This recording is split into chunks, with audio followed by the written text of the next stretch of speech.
So we do soft skills. We're a 108-year-old organization. Been in Japan for a long time, 57 years. I've been in Japan 35 years altogether. And we pretty much everywhere your company is located in the world, we're probably there too. We're quite a well-placed organization. Some famous graduates: Warren Buffett, most famous investor of all time; Ronald Reagan, previous president. One of my favorites on the right-hand side there, Chuck Norris.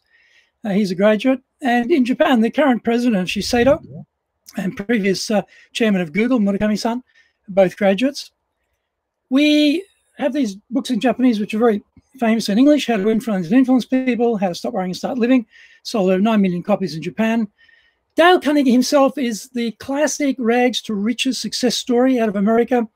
Poor farming family, became very well established in the sales career, tried to become an actor, found that was very hard to sustain as a life, and then got into public speaking, started his own company.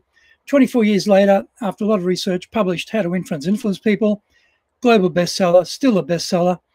And he's been to Japan 4 times: 1932, came twice in 39, and then came back in 1953. And then we opened in Japan 10 years later in 1963. So everyone loves free. So these are some free resources to help you. I do a number of podcasts. I do one on selling in Japan called the Sales Japan Series podcast. That's weekly. There's 187 episodes of that. If you're interested in presentation skills and sales, obviously presentation skills are very important. There's 187 episodes of that one. And then I've got 360 episodes, weekly episodes on leadership. You get all these on iTunes. Also, I do a combination of video and also podcasts. So the Cutting Edge Japan Business Show comes out once a week on YouTube and also as a podcast. That's 134 episodes of that. The Japan Business Mastery comes out as a video program and also as a podcast. 34 episodes of that. And breaking news, scoop tonight, on the 6th of June, I'm going to launch a new video and podcast site called Japan's Top Business Interviews, which I interview the top business leaders in Japan. So for those who are a bit more serious about selling, Eurobiz very kindly put my handsome face here on the cover of their magazine with this title, which I never expected, Sales Master. I thought, well, that's very nice publicity, because I wrote this book. And David's written his books on selling. This is my book on selling. It's for Japan. It's specifically for how to sell in Japan. It is a how-to book. So if that's the sort of thing that might help you, you might want to look at that. Subsequently found after I wrote my first book that there was a big gap in the market for just general business information on how to do business in Japan, not Meiji exchange and business card exchange and that type of stuff, or where to sit in the room, something a bit more high level. So I wrote this second book called Japan Business Mastery. If that's something that is helpful, then you might have a look at that. So let's talk about 10 of the real things that people get wrong in selling, and we should try to avoid these. So here we go. Number 1, the wrong sales focus. What does this mean? I need commission. I need sales. I'm not getting any money. I'm not making anything. And you're focused on you. So when you're having the conversation with a client, it's all about your interests. Except the client's not interested in your interests. The client's interested in their interests. So if they can hear from you that your focus is on their success, they're more prepared to listen to what you say. There's a Japanese word called kokoro gamai, and I refer to this in my book, Japan Sales Mastery, which is how you have your true intentions about what you're doing. Are your true intentions to make the client's company succeed? And wrapped up inside their success is your success in there, or is it all about your success? If you've got the right true intentions, the correct kokoro gamai, the client will feel it, and they'll be more inclined to trust you and to try your company if it's a new business for them, give you a chance. If they feel it's all about you, they might be reluctant, maybe hesitant. They may feel, I don't think I can really trust this fast-talking salesperson trying to get their hand in my pocket, get hold of my money. I'm not going to do anything with these people. The second thing we've got to look at is we're not compelling to talk to. When we're reaching out to clients today, it's going to be more likely to be by phone or email. What we're saying in the initial stages is not interesting enough for them to want to listen. We are not framing the conversation in a way that they think, okay, this sounds good. I think this sounds like what we need. That means the design of how we open up the conversations is missing something. And one of the worst I hear this a lot. Hello, is that Dr. Greg Story? Yes, it's Greg Story here. How are you today? That has got to be one of the worst openings. But so many salespeople use it. Instead of saying something more intelligent around how they can help this client. Thank you, Mr. Client. Have you got a couple of minutes to speak today? I just have something I think I'd like to share with you. Might be helpful to your company. We've found this has been very successful with our other clients. It may be something that help you. I'd like to take a chance and give you an idea of what it can do for you, because it's certainly worked for others. Would you have a couple of minutes to talk to me? So in opening up like that, it sounds like it's worked for others. It's only a couple of minutes. It might be something, perhaps not sure, that they could be interested in. So this is a lot easier to agree to listen to someone if you're designing something that's easy to say yes to. And as we get into the conversation, salespeople often make the big mistake, particularly dealing with Japanese buyers. And even now in COVID-19, where people are very stressed out and, people are worried about their cash flow and worried about company survival and worried about how business is going, you start going straight into your pitch and you haven't asked to be able to ask questions to know what to pitch to. If I just start pitching, how on earth do I know what I'm pitching is going to suit what you, the buyer, need? I'll never know that. I need to know what you are requiring, what are your needs, and then I'll design my pitch along those lines. But I can't just start pitching, or I can't just start asking questions. I've got to get your permission, particularly Japanese buyers. I've got to ask you, Mr. Client, we're in the soft skills training business. We particularly do things like leadership and sales. Now, I'm not sure if we've got something that would help you in the sales area. We've got a very broad curriculum. We've seen it very successful with our companies. I'm not sure if it worked for you, but if you wouldn't mind, could I ask you a few questions so I can really narrow down and know if what we have is the most suitable for you? So you ask a question like that, which says, please allow me to ask you questions so I can better understand whether what we have is a match for you or not. And once you get that permission to ask questions, then you're not going to get pushback from the client when you do start digging in and asking questions. And as I say, pitching is not really selling. It's just you talking all the time. If your favorite color is blue and all I talk about is our green range, you're going to be thinking, I'm not really interested in green. I'd like to know about blue. But this guy just keeps talking about green. So it's not going to work. But if I ask you, what's your favorite color? And you say, well, my favorite color is blue. I wouldn't talk about green. I'd only talk about our blue range. But just pitching green all the time, I'm never going to know that. And then you're not going to buy it. But you've got to ask the questions. And you've got to get permission to ask the questions to enable you to find out if what you've got is going to be a match for what the client needs. And also, you've got to create a sense of urgency to act. Yes, they may have a need, okay, but they may not feel any urgency to take up any action today. Oh, we'll do it next year. Oh, we'll do it the year after. They are in a position with their company today. They have a position in the future, at some point in the future, in the near future, where they want to be. There's a gap between where they are and where they want to be. We call it the as is and the should be. Right? In that gap, we have to create a sense of urgency. Otherwise, they're not going to take any action. If that gap feels too close, they can probably think, you know what? We can do it ourselves. We don't need any outside help. We can do it ourselves. So that gap has got to be made to feel big enough that you are the solution to fix their problem, that they can't do it by themselves. And also, you've got to create a sense of opportunity cost of not taking action now. They are not the only ones in business, in their sector. They are not the only ones in the industry. They have competitors. Their competitors are active too. We've got to create a sense that if they don't act now, it could be an advantage to their competitors for them not to take action now. So you've got to create that sense of, yes, we can't do it by ourselves. We need help. And yes, we need to do it now. So if we don't have those two things happening, it's going to be very hard to move the sale along. And number 6, Well, most salespeople do a pretty poor job of listening. Now, they tend to be in the ignore category of listening or the selective category of listening. When I say ignore, you say, no, I don't ignore the client. I listen to them. Really? When they are talking, your brain can often be in overdrive, thinking about what you're going to say. And while you're thinking about something they've said and how you're going to say something about what you've got to match that and talk about how that's not a problem, you suddenly stop listening. You've just stopped listening because now you've got your own conversation going on in your head and you're not really listening for the nuance of what the client's saying, what they're not saying, which is even more important. So when we think about that, particularly in this period of time where clients are also under a lot of stress, we've got to really sense what is the real issue for them.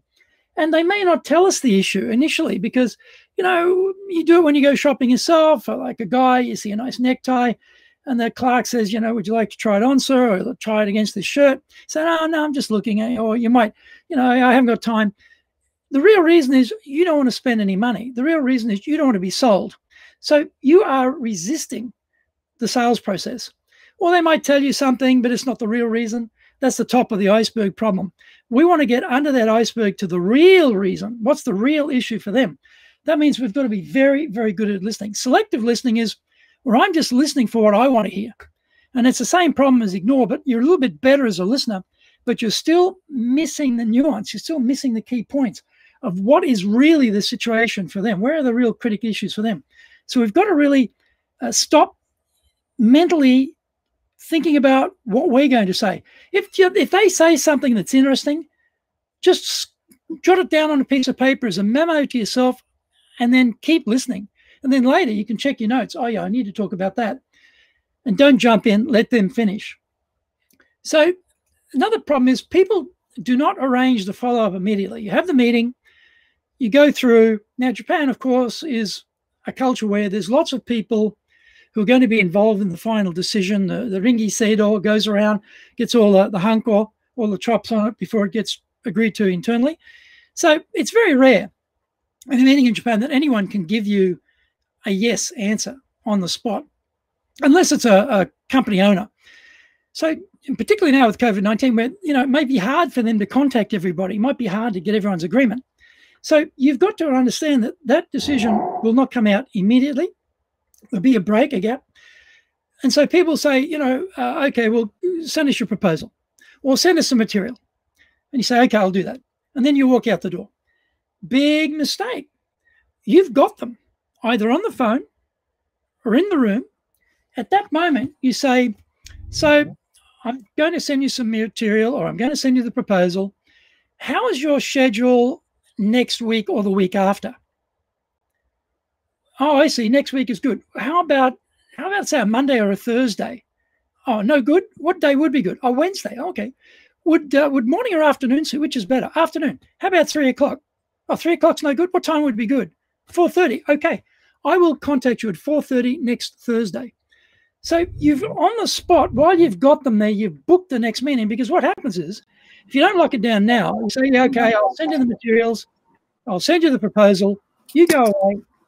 And then you have trouble contacting them because nothing's arranged. They're busy. You can never get through on the phone. They don't answer emails. It's a nightmare.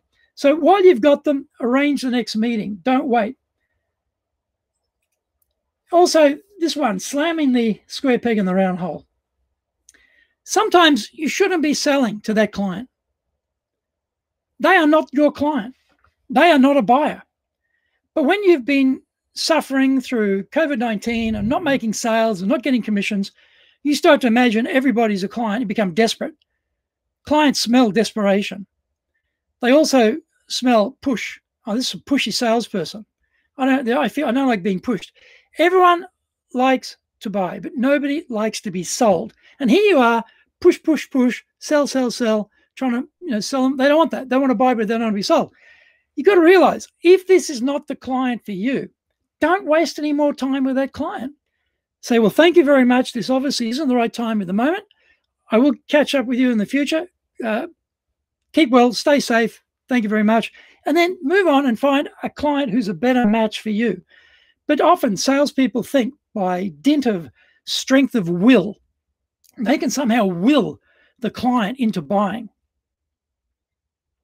Ridiculous idea. It's never, ever going to work. Know when to walk away, cut your losses, and move on and find a client for whom your solution is a much better match. And so another one here is losing track of the clients.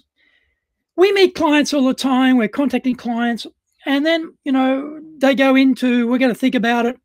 And we keep moving. And maybe they do think about it. They decide not to buy, or you just get too busy to go back and check, or maybe something gets lost, you get phone tag and you just get busy and you keep moving forward. And what happens is that whole effort is now lost because you didn't have a good system of tracking that client and your interactivity with them, be it on paper, be it electronically, be it a diary. You need something that means you never lose track of that client. Now, a client says no today. No, we can't do it. That doesn't mean it's no forever. It's today to your current offer with its current price point at the value you've attached to it in this cycle with this amount of cash flow, with the head office thinking about where they're going as a company. Could be many factors saying no today. No point ringing them up in 3 months, though. Things won't have changed enough. But there's no point going back in 12 months either, because your competitor may have come in and they've had a change of policy inside the company. Their economic situation has changed. The market situation has changed. Something's changed in the personnel, and they are now open to that solution that you had, but you're not around. So somewhere, there's no magic exact point here, but somewhere 9 to 12, maybe 6 to 12 months after you've had that no, somewhere in that period, you should be going back to them. Saying that 6 to 9 months could be good, just to make sure, to see if there hasn't been a change. So don't lose track of clients who've said no in the past or you've just lost touch with. Don't give up on them, come back. And then the last one I'm going to talk about is only talking about the features. Now, technical people particularly, they love the spec, they love the data, they love the detail, they love the measurements, the weight, the guarantees, the quality aspects, all that stuff. All great, all fantastic. But we don't buy those things. We buy what your solution, be it a physical product or a service, will do for us. That's what we buy. It's the classic of the DIY center. You go down, you buy a hand drill. You're not buying a hand drill. You're buying a hole of a certain millimeter or centimeter size in soft wood, in hardwood, in brick, in stone, in metal, in whatever the surface may be. That's actually the benefit that we're buying. The fact that it's got a powerless cord, that it's got a battery life of so many hours, it's got interchangeable drill bits, that it's got a warranty. All that stuff is just the detail. We're buying the whole. And so if we think about that, what is the thing that your company does in terms of your solution that gives a benefit to the buying company? That's what you want to talk about. Yes, you talk about the features, but don't just talk about the features. Get up and move up the scale. Talk about, now, this is what these features will do for you. This is the benefit, but don't stop there. A lot of people just stop there. Oh, this is the benefit of that. Okay, great. But how can they, in their company, use that benefit inside their company? How can they apply the benefit of the features inside their company? And this is where you come up with some evidence. You give an example of another company who had a similar issue and you supplied the same solution or a similar solution, and this is how they applied it in their company to see the application of the benefit. And then you go into a trial close. How does that sound? Does this sound interesting? Do you think this would help you? To see what's their reaction to what you've just talked about in terms of the solution. And if they come up with pushback, here's the golden rule on pushback. And this is the bonus point, right? This is 10.5. When anyone ever says to you, no, we're not going to buy it.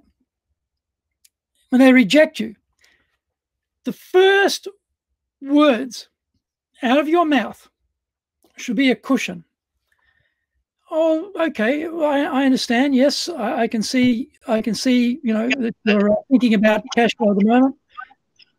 Whatever it is they say, you say yes. That's a little cushion, because now your brain has to say, "That's right, Greg. Don't try and push again on the product. You've already done that. They've rejected you. Don't try and argue with the client. What you've got to go to now is ask the vital question." After the cushion, which to give you a little bit of thinking time, you say, "That's right. I don't try and argue with the client. I don't try and justify what I've just said. I say, would you mind telling me why that's a problem at the moment? Would you mind telling me why cash flow is an issue at the moment?" You ask them why. Now, as soon as you ask them why, they have to justify why they're not going to buy. The reason they give you, it's too expensive. May I ask why you say that? That was a headline. When we look at a newspaper in the morning, it's got a headline, and there's a long article describing that headline.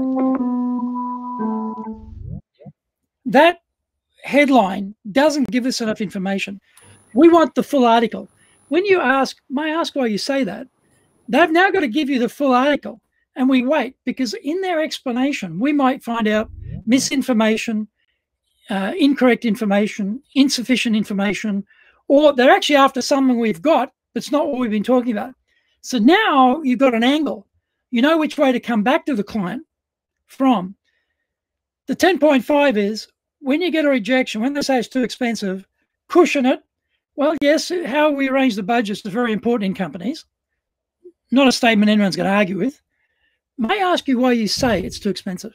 And then shut up and listen, and then regroup and think about how you will be able to go back and answer that question. So, again, all free for you on iTunes, on YouTube. If you'd like to get into any of those programs, they're free.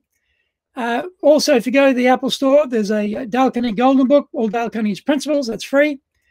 And if you're interested in live online courses, we're doing a lot of live online courses at the moment, obviously. We're also going back in the classroom from the end of June. But if you want to power up your virtual team or your virtual leadership or your virtual effectiveness, we've got a number of programs there. And we also have some coming up, some in Japanese, some in English. One later on this week, Adjust to Change on Thursday. Actually, that's coming up. We've got goal setting accountability, Adjust Change again on the 3rd of July. And then we've got Lead Change Effectively in English on the 31st of July. And quote from Dale Carnegie, most of us have far more courage than we've a dream we possessed. In COVID-19, in the sales business, we've always understand we have more courage than we possess. We just got to get our attitude right and go get it. And I'm going to help you. There's some contact information. Contact at dale-carnegie.co.jp, 0345631963. And the 10 people who contact me on LinkedIn or Facebook tonight, of the people who contact me, 10 people will be selected at random, and I will give you a free copy of my book, Japan Sales Mastery, because you've given up your time tonight to listen to me. I do this also as a thank you to Jason for organizing this for his members, for his tribe. And so I'm going to now hand it over to Jason and then probably David to pick up the threads of it. And I will look forward to talking to you all for the questions, which will come at the end of the program. If you've got concrete questions, love to hear from you. So, Jason, I'm going to stop sharing, and it's going to be back to you. From Jason, from one of the viewers tonight, about working from home, making it easier to get to the decision makers. And I would agree with that, because often what happens in Japanese companies is the lowest level junior person is the one picking up the phone, and they are not very helpful normally. They won't put you through the boss. They try and get rid of you. But the gatekeepers are no longer in the office. They're at home too. So if you've got the direct number to the client, then bingo, yes, you can get through. The problem is, and I've had this happen to myself, I've rung the company because I only had their company number. I didn't have their mobile number. So you ring the company and there's somebody there and they don't put you through. So, you know, you get blocked if they're there. If you've got the mobile number, though, and you can get through, yes, they're more available. They tend to be more interested to find out what things can help their company. But we still got the gatekeepers are still there. They're still a problem. So I would say yes and no. I've had success and I've had some difficulties of getting through. Yeah, thank you, Jason. So the question about follow-up without being too pushy is a tricky one. And I tend to think that, like me, they're getting tons and tons of emails. So it may not be they're actually trying to get rid of you. They're just busy. In Japan's case, often they do want to get rid of you. And that's a nice way of doing it, very subtle, but by not responding. So I tend to try and call if it's possible. I never fail to leave my name, a number, and a message. I never fail, because that way there's at least a chance they'll hear that I've called. I go, oh, yeah, I didn't get around to calling him back. I've been busy. I will call him back. And then I send an email. And then I'll wait a couple of days. If I don't get a reply, I will copy into that original email and a follow-up email. So I just keep adding the pressure of no reply. And I send 3, and then I tend to stop, because I think after about 3, if they're not interested, 4 is not going to make the difference. If they have been busy or they've been, you know, just otherwise distracted, somewhere in that first 3, you'll get hold of them. And it may be that square peg in the round hole problem that, in fact, they're not interested, but they don't want to be confrontational. They're not going to come back with a clear no. They're just going to let it glide. And so move on and find someone else who's potentially a better fit for you, for your particular product in the market at the moment. But that's how I would do it. But I definitely call, definitely leave messages, start the emails, and just keep adding to them. But after 3, I think, well, 4 is not going to be the game breaker, you know. If they don't do it by 3, it's not going to work. So I stop there and put my focus somewhere else. I agree with the LinkedIn thing. I mean, I've got 24,000 followers on LinkedIn. You can imagine I'm getting constant barrage of investment offers, people trying to sell me stuff, people wanting to coach me. I've just a broad range of things. I ignore them because I don't know who these people are. And so, you know, the same with emails from people I don't know, and particularly for Japanese buyers, they're very reluctant to get into any sort of conversation with people they don't know. I get a lot of people check me out on LinkedIn, as David said, because I'm very active. They will go and see who I am. They'll look at my resume. They'll see that every day I'm posting blogs. They see the content of the blogs. They see that there are podcasts. They see that there are videos. They see the content. They realize this is not propaganda. This is basically value, trying to give value. If you're overseas, you're trying to crack the Japanese market, it's extremely, extremely tough because people are resistant these days. We're suspicious of people we don't know. We're bombarded by people we don't know. So I think it's very hard. I think if you can send, as David said, what's something of value? Something of value. I will look at things on LinkedIn where people have copied something that I think is interesting. And therefore, I'll know that that person who copied that thing that looks interesting exists. And if they then follow up with me, I'm probably more likely to look at it than just out of the blue LinkedIn post, because I'm getting so many every day. And so is everyone else. Facebook's the same, you know, just constant. On Facebook, it tends to be very attractive girls wearing very skimpy outfits for the main part, you know, all trying to connect with me. But apart from that, not much useful business coming across. General question: how do you find new and more leads, even though you can't get out there and meet people? And even post-COVID, how do you generate new leads for new sales, new business development, the hunter stuff? Yeah, I think I'll have that one. It's very difficult because most networking events that are held online are very one-directional. There'll be a group of presenters, a moderator, some Q&A, with no opportunity for interactivity amongst the participants, which in a normal environment, you'd go to a networking event, you could exchange meishi, you could build up. And I'm an inveterate networking event attender. Probably many people on this call would have met me at a networking event. And I am also someone who's very much in the tradition of working the room. I will try and meet every single person in that room that I can, because I don't know which one is going to be the potential buyer. But if I'm in these online networking events, webinar events for these chambers, I can't do that. And so what can you do?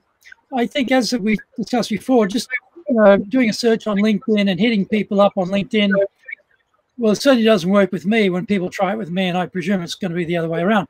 I would try and mail something to the target if you have someone in mind, because the people who are normally the blockers will not block the mail. They'll block the phone call. If you don't have an email address, you try and find the company, you may have trouble getting in touch with them. So you could send something physical that's got some value to it. You could also work with the existing network and try and get recommendations of people that in your existing circle of contacts that you may know of someone who would be able to benefit from a particular solution. Because a lot of us are aggressive to bring up new solutions to problems in the light of COVID-19. We were doing 100% in-classroom training up until March. Then from April, we started doing live online training. So that was not something that was very much before. And then suddenly we pivoted. And you'll probably find that a lot of companies like that they were doing something before, and now they're offering something different. And your contact may not be aware of that, but you've actually pivoted. You've got something additional now. Something new has been developed, like this particular platform we're working with tonight for telework. And so this is where you can find through your existing network opportunities to get recommended to talk to people. It is very tough at the moment, I know that, but that I would think target people you think could become a good contact, send them something by mail, and then they'll either maybe going back into the office now, or it may get sent to them at home, and then you get a chance to have a direct contact with them. That would be my advice. So that would be my first thought to how do you get past a blocker to someone you want to speak to. But yeah, I'd add to that too, Jason. Call the key person you want early in the morning. Most of the blockers are type of 9 to 6 workers. They generally tend to be young females in Japan whose job it is to pick up the phone and get rid of salespeople and not get them connecting with her boss, who's usually a man, usually. So if you ring before they get to work, and you'll find these days, people are starting to go back to the office now, but a lot of bosses will start early, and they'll also work late. So you ring after 6, and then you may get one of the boss's colleagues who will transfer you in the morning or late, or ring after 1 o'clock in the midday, because the blocker is normally stuck in the office while everyone else goes out to lunch. A lot of Japanese companies have a rule that says you must take lunch between 12 and 1 o'clock. Crazy as it sounds. So that person, the blocker, has to stay there in the office while everyone else has gone out. Then they go and have lunch between 1 and 2. So if you ring between 1 and 2 and they're on lunch, you might get straight through to the boss. Well, it's another colleague who's not tasked to get rid of you may put you through to the boss. So ring early, ring between 1 and 2, and ring late. The other thing is that think about the mail piece. You send something in the mail. The blocker will probably put the mail piece on the desk. This happens to me all the time. I come back from meetings, there's a piece of mail on my desk put there by my secretary, and I open it up. If it's got some useful research in there, some useful surveys in there, something about an industry, something that's a guide to something I'm interested in, then I'll appreciate that and I'll think highly of that person. So when that person calls, they can refer to that. I'd like to speak to Mr. Jason Ball, please. Who is it? My name's Greg Story. I'm from Dale County Training. I just want to check with Jason whether the package arrived okay, nothing got broken. Would you mind just putting me through so just make sure it got through okay? That sort of conversation is more likely to get you through. Now, it's hard with blockers. There's a French company, not a big company. Everyone's working from home.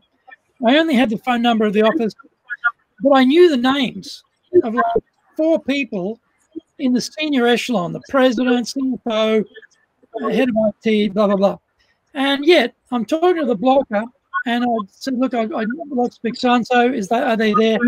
No, they're not there. Okay. How about so-and-so? Are they there? No, they're not there either. Well, how about so-and-so? No, they're not there either. I went through the whole lot. They're not working. Oh, okay.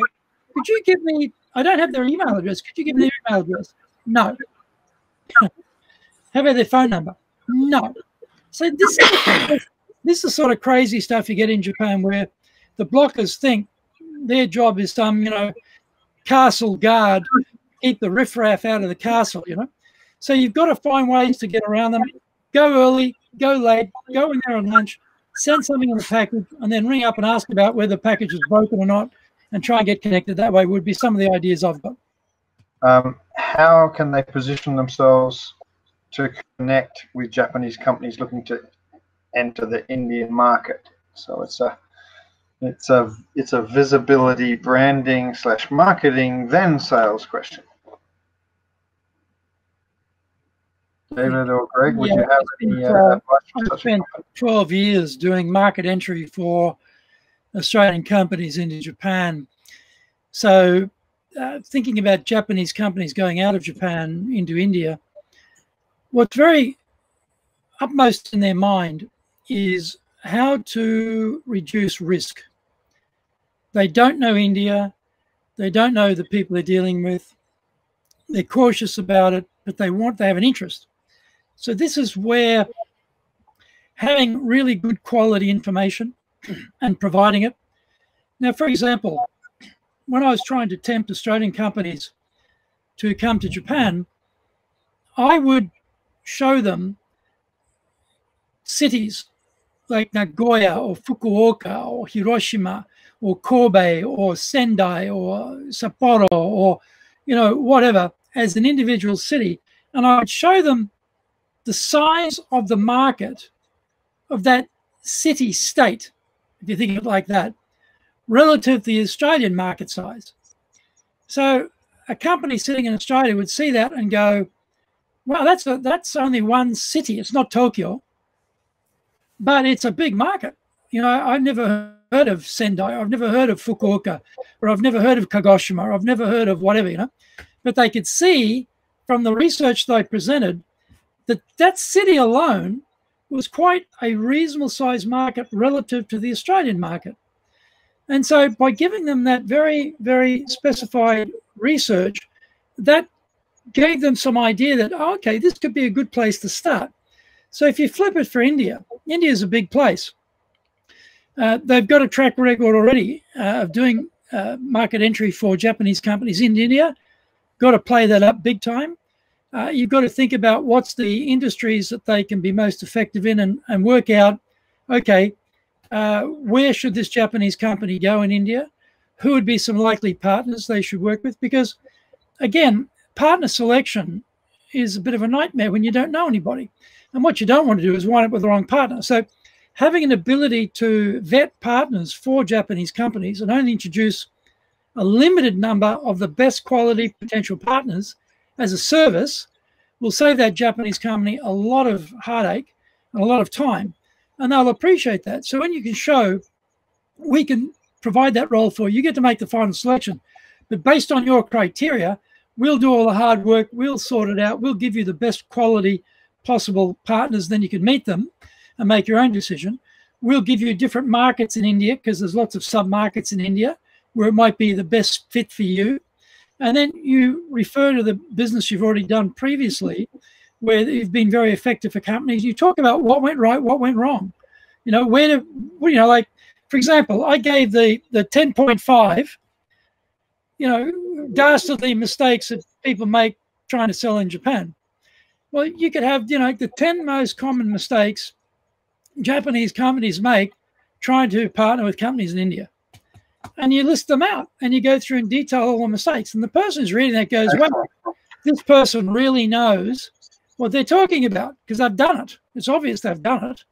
They wouldn't come up with those points if they hadn't done it. So you're giving a lot of credibility. And then you've got the research, very detailed research. You give them a little document. They look at that. They go, credible, looks reliable, looks well-informed, looks trustworthy. These are the sort of people we should have more of a conversation with. That's what I would do. I got some advice for my two. Yep. Vietnam has done tremendously well dealing with COVID-19. In fact, yes, thank you. Quite amazing to me. I see all these charts. So they talk about South Korea, they talk about China, they talk about Germany, they talk about New Zealand, they talk about Australia, they talk about Thailand. They never talk about Vietnam. Now, what are companies worried about? They're worried about stability. China is not stable from this COVID-19 or the next potential problem they might have, whereas Vietnam has got a track record of showing they are very, very capable of dealing with this type of issue. So you can have a stability of business continuity there. You've also got the Vietnamese embassy here in Tokyo.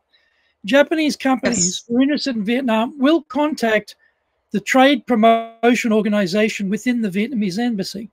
They will also contact JETRO to try and find out who they can deal with in Vietnam. The Japanese embassy in Vietnam also has got people on their staff there who are trying to find Vietnamese companies who can partner with Japanese companies, because people are saying the supply chain risk with China is so great, we need to diversify. And Vietnam has a very well-educated, very high-tech oriented culture in the young people. And so that's an alternative to China. So there's a groundswell of interest in Vietnam. And you've also got a large population. You've self-sufficient in, you know, I think you're the second largest rice producer in the world. You've got a lot of things going for you. So as we've talked about, companies have an interest. So if you're able to get JETRO, able to get the Vietnamese embassy, bring people up from Vietnam who can talk about some aspects of the target area that you're looking at to talk about what's happening in Vietnam, you will pull an audience for sure. People will come to listen. And the JETRO and the embassy, they've got people who are being paid every day to facilitate these types of exchanges and who've got their own networks. I worked for the Australian Embassy for 12 years. We had tons of Japanese team members in our teams. I opened the organization's office in Nagoya. I ran the operation in Osaka. I ran the operation in Tokyo, and then I ran Japan. Our Japanese staff had unbelievable networks built up over long decade periods of time. And your Vietnamese embassy and JETRO have got the same thing. You should be involving them. You should be putting on something yourself. Bring up some speakers. They will help you to organize a guest list. People will come because Vietnam is very sexy at the moment. Thank you. It is only going to get sexier. And when you talk about, come and find out how, I think Vietnam, you had 0 deaths, I think. Is that correct? Yeah, it's now 1. Yeah, this is currently 0 deaths. Right, 0 deaths, right? Yeah. So how did Vietnam achieve 0 deaths from COVID-19, and why we're a stable partner for Japanese companies? Well, you know, that's going to get their interest, right? But you never think about Vietnam on the news. I don't know why. Maybe because you're too far. You don't register enough cases on the bottom of the scale. Story. Tell that story, and then link it to the IT that you got back there. You know, my counterpart in Vietnam Dale County, Yes. Vietnam. They got like 30, 40 people working there. And I was talking to Lynn Newen the other day. She's got like 5 IT people on her staff. 5. I don't have one. You know, like it's just a different world. They're building their own apps. They're just so fantastic. But people don't know that. They're not aware of that. So you've got to get the message out there. You've got to tell people what you're capable of. Get some speakers, put together an event. It won't be very expensive, really. And then away you go.